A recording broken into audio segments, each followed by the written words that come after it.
Have you ever wondered why certain people are inexplicably drawn to you or why you feel an almost magnetic pull toward someone else?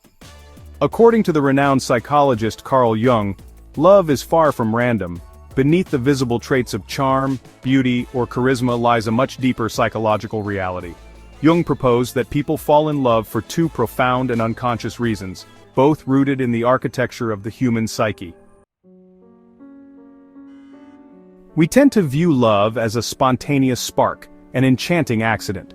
But Jung argued that what feels like fate is often the product of our unconscious mind, which has been shaped by years of personal experiences, unmet needs, and suppressed desires. These internal forces don't vanish, they linger in the background, waiting for external triggers. This leads to Jung's concept of projection. Each of us carries within us fragments of our personality, elements we deny, repress, or never fully develop. When we encounter someone who outwardly expresses one of these inner elements, we project onto them a sense of profound attraction. The connection feels magical, but in truth, it's our psyche responding to its own reflection in another.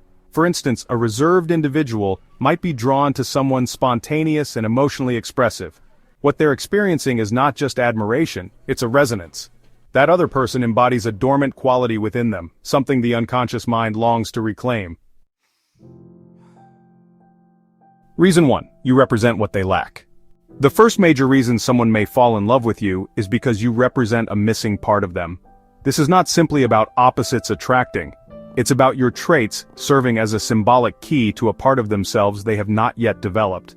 Whether it's confidence, vulnerability, creativity, or discipline, what they see in you is something they need in order to become more whole.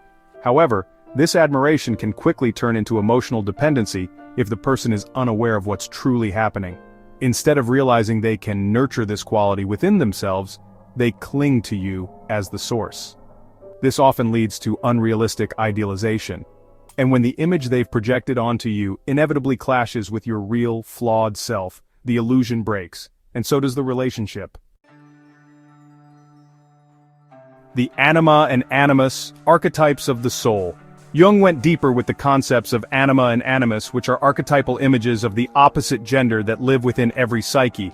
Every man, Jung suggested, carries an unconscious image of the feminine, the anima, while every woman carries an inner image of the masculine, the animus. These aren't just shaped by our experiences with parents or, societal norms. They're also imprinted by universal symbols from mythology, culture, and the collective unconscious. Over time, these archetypes become emotionally charged templates.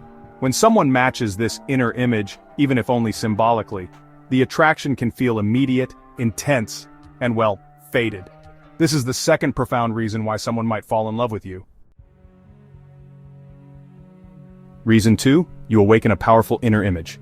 In this scenario, you unknowingly activate an archetypal image within the other person's psyche. You may not look or act exactly like their ideal, but your essence resonates with something deeply embedded in their unconscious. The connection feels instant and irrational because it's less about who you are and more about what you symbolize. But therein lies a danger.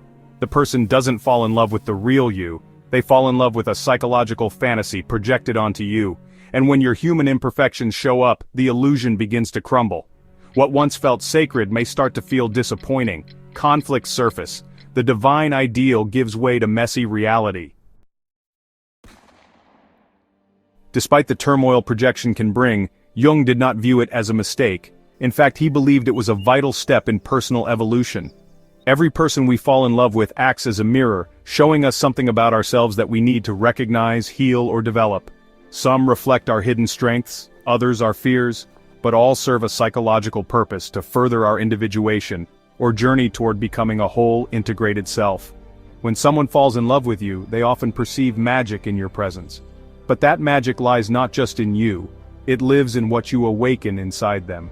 You are not just a person in their life, you become a symbol, a catalyst, an invitation for transformation. And the same is true for you. Those you fall in love with mirror back pieces of your own unconscious story, sometimes painfully, sometimes beautifully, but always meaningfully. If we fail to understand these patterns, we risk reliving them.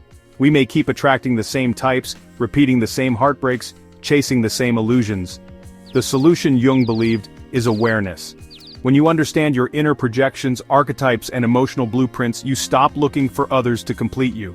Instead, you start the process of becoming whole on your own. Only then does love evolve from fantasy into something authentic. It becomes grounded, freeing, and real, not because the other person is perfect, but because you've awakened the parts of yourself that were waiting to be seen. So the next time someone falls in love with you, or you with them, pause and ask, what part of my soul is waking up right now?